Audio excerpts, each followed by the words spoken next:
حياني، لكن الكرة تصطدم في القائم الايسر لعبد الله الدوسري. هنا تعود تتخلص اخيرا من خالد وتعود ونواف يسجل. نواف يسجل، نواف العابد جاءت الكرة المرتدة ايضا البديل يسجل في مرمى النصر في الدقيقة 42 من زمن شوط المباراة الثاني.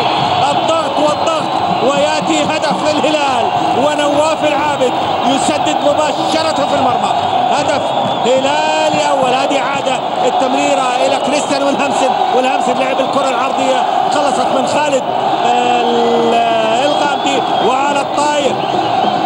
على الطاير ياخذها نواف، عاد من الاصابة والعودة احمد والكرة على يمين عبد الله العنزي.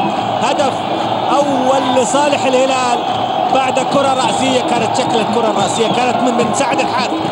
الكرة الرأسية حتى كانت من سعد الحارثي اللي اصطدمت بالقائم، لكن كرة ليس عليها ايضا اي حسرة من نجوم الهلال، لان هذه الرقصة وهذه الحركات الاكروباتية لنواف العابد هي من تأتي بالفرحة، والرأسية بالفعل كانت من سعد الحارثي.